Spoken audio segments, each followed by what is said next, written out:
I get this a lot. I want to do Facebook ads, but I don't know where to start. And you know what? That's fair. There's a lot of content out there and one doesn't really know which creator can be trusted or not, which creator is actually producing the results that they claim they're producing. And also, I acknowledge that the content on this channel alone can be overwhelming as I have over 400 videos to choose from. So I thought, why not go through the entire Facebook ad strategy from beginning to end in one video? So that's why we're here. Hey Atime, if we're just meeting, welcome to the channel that brings actionable content to grow your business through online marketing. So if that sounds beneficial, consider subscribing. All right, we have a lot of ground to cover, so let's get started. With anything that you're doing in life, you want to start with the fundamentals. That's no difference here. We are here trying to get our Facebook ads up and running, so that's where we have to start. We have to start with the fundamentals. We don't want to build our house on sand. We want to build it on something sound fundamentals that are going to help you out when you're out there trying to either sell products or get some leads, whatever it is that you're doing and advertising for. The fundamentals are super key. And the first thing is you want to have a strategy, whether you are trying to attract leads, if you're a real estate agent, or if you are trying to do loans, if you're a loan processor, loan officer, whatever the case may be, or if you're trying to sell products on Shopify. It's important to have a strategy. What are you going to do? How are you going to get the leads? For one, what are you going to offer? And then also, how are you going to follow up? So having a good strategy from the beginning is going to save you a lot of money, a lot of time, and a lot of heartache with what you're doing. So whenever I do my consults, that's something I really focus on from the very beginning, and trying to understand if either the loan officer, the investor, the wholesaler, the real estate agent has an understanding of what they're doing and what they're trying to accomplish. What's their strategy? What are they doing to not only prep themselves to run the ads, but also how are they going to service those ads? So having a good strategy going in is going to go a long way. Now, the lead magnet, the offer, what's it going to be? What are you going to offer that's valuable, that's going to attract people? So if you're, let's say, selling houses, what are you going to do to attract home buyers? What are you going to do to attract sellers? So get some listings. If you are doing, let's just say, selling a product, what is it about the product that's going to attract people to you? What's the offer? Do you need to add another product to what you're selling now and create a bundle? Is it going to be more appealing for people to ultimately take you up on that offer, to give you their money to buy the product or give you their information to become a lead? So having a good understanding of what your offer is super important and critical. And really the most important thing is the following up. Even if you sell products, don't think that just because you sold one product, the transaction is done. Far from it. You still want to follow up, because an acquired customer is so much easier to get them to buy again. Same on the lead side. So once you get that leads information, so once you get a home buyer, a potential home buyer's information, how are you following up? Are you texting? Are you calling? Are you emailing? Are you direct messaging? How are you connecting and following up? And what's your pattern? So as a reminder, you want the strategy, you want the offer, and then you want the follow-up. Many people fall down here, especially on the lead side. So on the service side, you get the leads and you call once whenever you get around to it and then just stop. Well, we're not optimizing that way. We're not optimizing that way. It's going to cost you money in the long run. And even on the product side, as I mentioned, only because a transaction is done does not mean that it's over. You have an asset, you have their contact information, and they already purchased from you. So make them repeat customers again. If you sold them a widget, is there another widget that goes with your widget that can potentially increase your bottom line? Well, that's for you to figure out and have a follow-up system in place that's going to help you improve and generate more money for sure. All right, so let's talk about the setup. Let's migrate right into Facebook. Many people at this point know that you need a personal profile in order to create a business page. And on the business page, that's where your ads come into play. So only because you have a personal profile does not mean that you can launch campaigns. You actually need to create a business page in order to launch campaigns, regardless of what they are, either Instagram or Facebook, doesn't matter. You need to have your business page ready to go. So that's step one. And we have to pause here and really, I need to make this point very clear. Boosting doesn't work. boosting is not going to help you. Boosting, yes, it may get some likes, it may get some comments, it may get some engagement, but at the end of the day, it's not going to get you more leads and it's not going to get you more money. So we need to be aware of that. The boosting button just is not it's not the correct way to advertise. You want to advertise, in the next couple of seconds I'll show you where to advertise in the ads manager. But boosting, if your definition of advertising is hitting the boost button, then I'm going to ask you to reconsider, because it's not. All right, so sorry to be so direct and blunt about that, but that's the case. Let's talk about the appropriate setup. And I know we're breezing fast through this, but I want to get through this entire material in one video so you have something to work from. All right, so the business manager, a lot of people, whenever they're running ads, let's just say they knew enough not to boost, but went over and created an ads manager. Well, we need to step back and we need to create a business manager account. Several different reasons for that. So manage ad accounts, manage different pages, and you can invite people to work on your account. So those are all fantastic. But the business manager serves another purpose, and that helps with liability. As it sits, Facebook has 3 levels of advertising. One is the ad account, second is the business manager, and third is your personal account, which is tied directly to you. Whenever you're advertising, you start off with, you start off with your personal account. If you get in trouble with that, and if Facebook deems that you're violating the policies, whether they're right or wrong, they're going to shut you down and you're not going to be able to advertise, period, point blank, you're done. So that's a huge risk. And if you're only running with your personal ad account, you're running all your ads to your personal ad accounts, the moment that happens is the moment that you stopped advertising on Facebook. It's just that clear. Yes, you can go into appeals process and all that stuff, and I have a video that I'll link down below, and at the end of the video that shows you how to appeal correctly. However, if you only have that one layer, you're done. So with the business manager, again, what you're seeing here is all fantastic, well and good. However, I want the business manager to be another layer of protection for you. So if your business manager gets in trouble for whatever reason, again, it doesn't even have to be right or wrong. It's just it gets in trouble and you're suspended from advertising, then you still have your personal account to work from, to run some ads from. You're a little bit hampered, but you're not dead in the water at all. And then the ad accounts, there's a reminder, 3 levels: the ad account, the business manager, and then the personal account. A lot of people start with that personal account and don't do anything else with it. But the moment that stops, it gets suspended for whatever reason, then you're done. The business manager, that's what I'm showing you right now in creating it. And then you have that third layer, which are ad accounts. You can have multiple ad accounts, and yes, an ad account can get suspended, but at that point, if one ad account goes down, you have multiple ad accounts to go and run ads from. So then you still have these other 2 levels of protection. I hope that's making sense. Again, there are a lot of benefits when it comes to the functionality, and with having a business manager, you have the flexibility to run some advanced advertising. But for me, for my money, I actually prefer that we're running ads and protecting our liability. All right, so the business manager, it works like this. Whenever you have your business manager, you have your umbrella here, you can create multiple ad accounts. So you can see here, if you are in different lines of businesses, if you, let's say, have a property management business, if you have an investment business, if you have a real estate business, you can divvy up your ad accounts and have them all run under different ads and different accounts, so you can control everything accounting wise. So it's great. It's a great benefit to do it that way.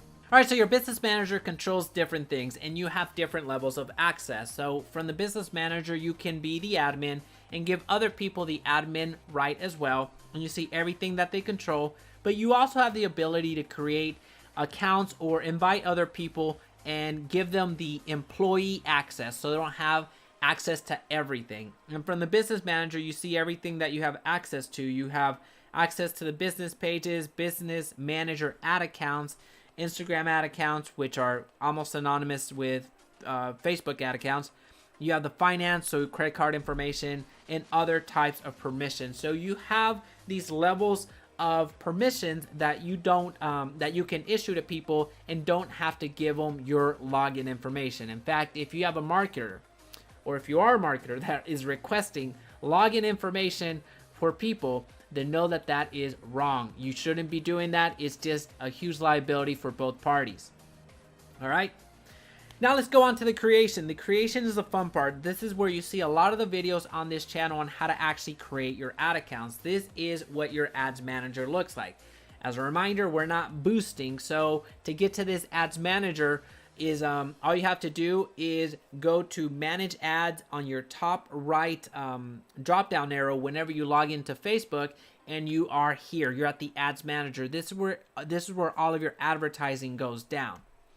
When you hit that green button that you see over here on the left hand side, create, you get to create a new campaign, and then you select the campaign objective. I get this question really frequently, is what type of campaign should I run? Should I run a traffic campaign, engagement campaign, lead campaign, conversions campaign?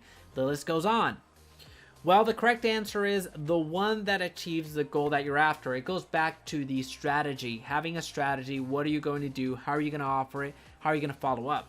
So the most universal type of campaign is going to be your traffic campaign, which is a good mixture of everything. You have the most flexibility with the traffic campaign, where you direct the traffic wherever you want. You can direct your ads when somebody clicks on it, you can direct them to a landing page, to a website, to this, that, or the other. You have those options. A lead generation campaign is really I would say the second, one of my favorites. I'll put top 3. The lead generation campaign is super cool because it keeps people on the platform. It keeps people on Facebook and doesn't direct them anywhere else. So you can create landing pages on Facebook itself without needing to buy a third-party landing page or anything like that. It's super beneficial and really easy to set up. So if you have never run any ads in the past, then I always give you the advice to go with lead generation to start out with. And then conversions campaign, and I'm hitting the top 3 because of the top 3 that I actually like. So then conversions.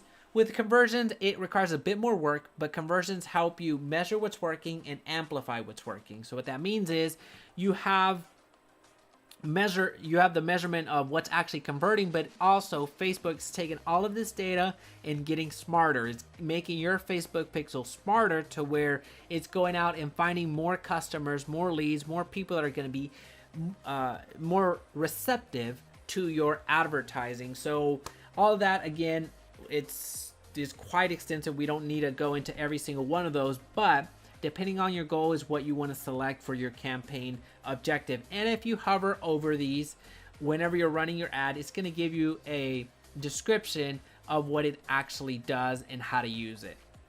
All right, so right after that, you're going to be selecting and naming your campaign. You're going to select if it's under the special ad category. So to be categorized as a special ad, you're either going to be running credit, employment, or housing ads. Those are the 3 that have had some issues in the past. Those categories, either with fair housing laws or privacy issues.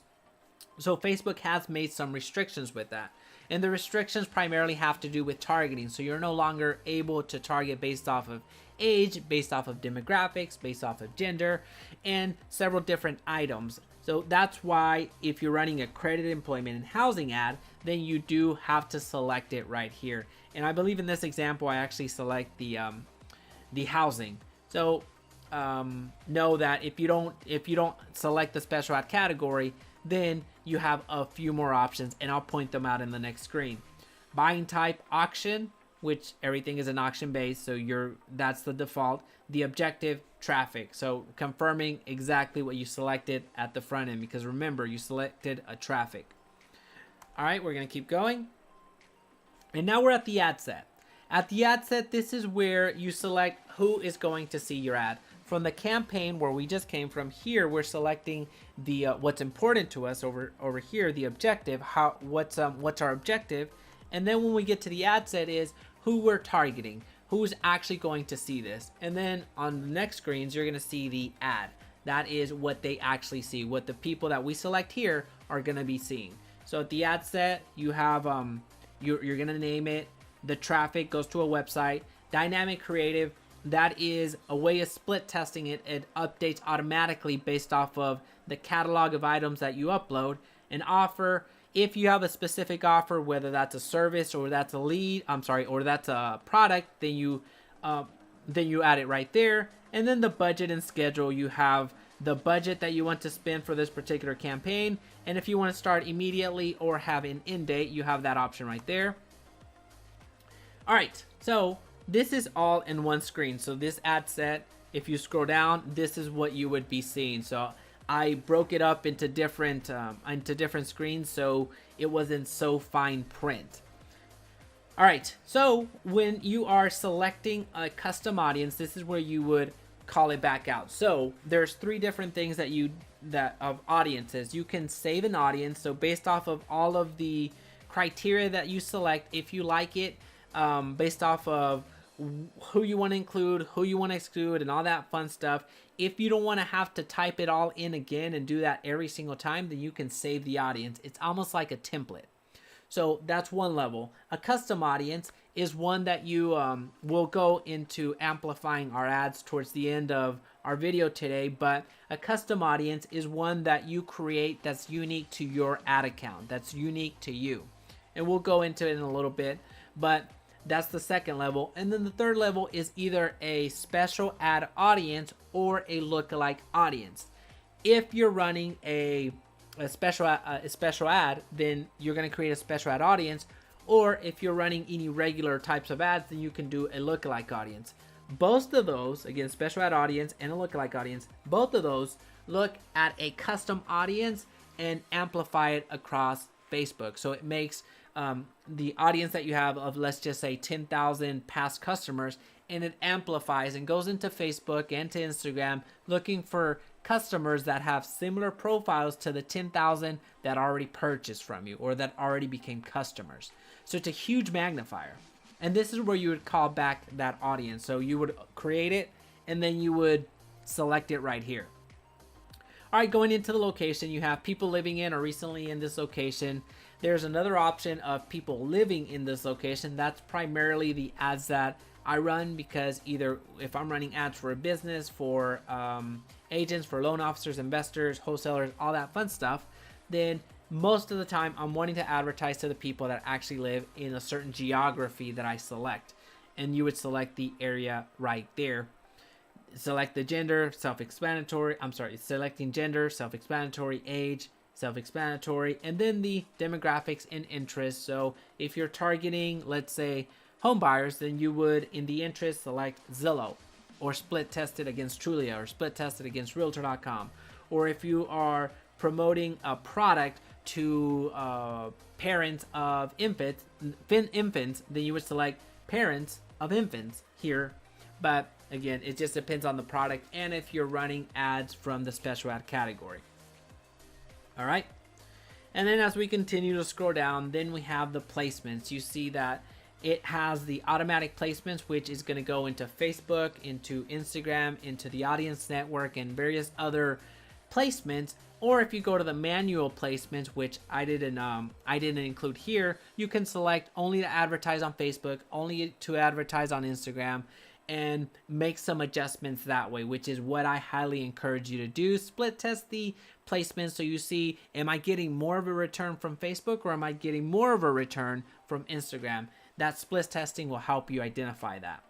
And when it comes to optimization for delivery, it says link clicks here, but I highly suggest that you go based off of landing page views. The difference is when people optimize for link clicks, it just means people clicking, and it doesn't take into consideration if the person that clicked actually had the website load up.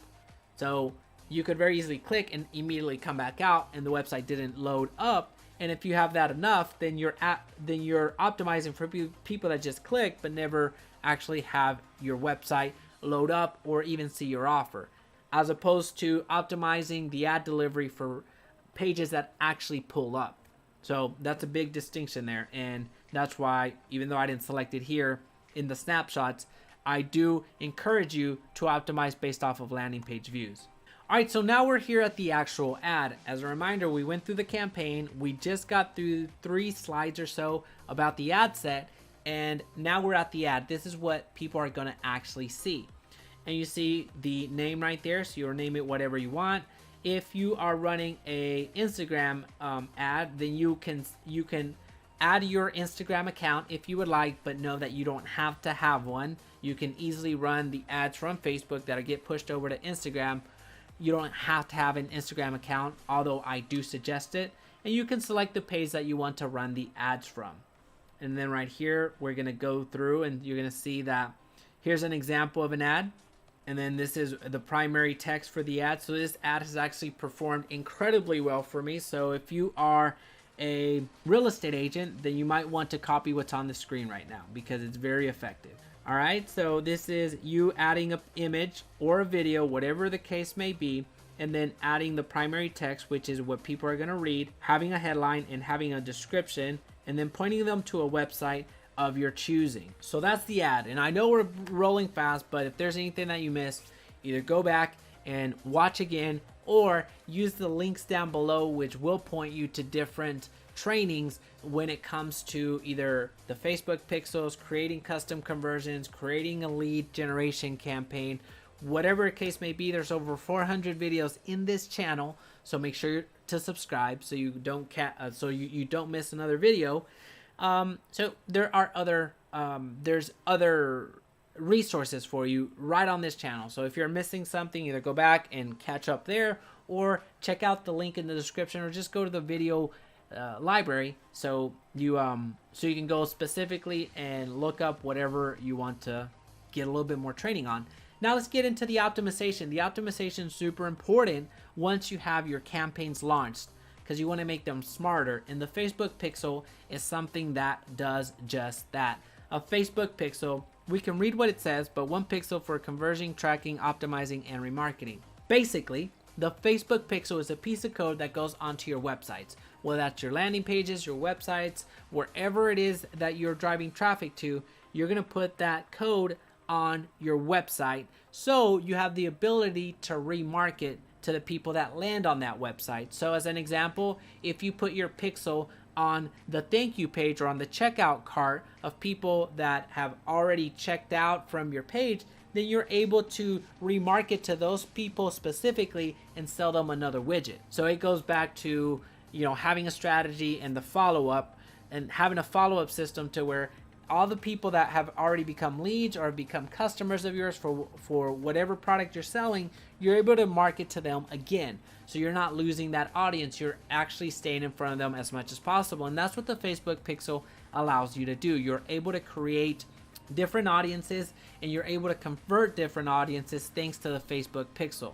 All right, so I mentioned in the past, we were talking about the custom audience. So that's that custom audience that at the ad set level, we were able to call back, and this is where it manifests itself. So you can create a custom audience based off of your website. You're able to go back 180 days from anybody that went on your website. So you have 180 days worth of audiences to call back and advertise to. You're able to upload your database and create a unique audience that you can advertise to. So your entire database, you upload it to Facebook and are only marketing to them. App activity, we're not going to cover in this particular video, but know that there is a custom audience that you can create based off of the app.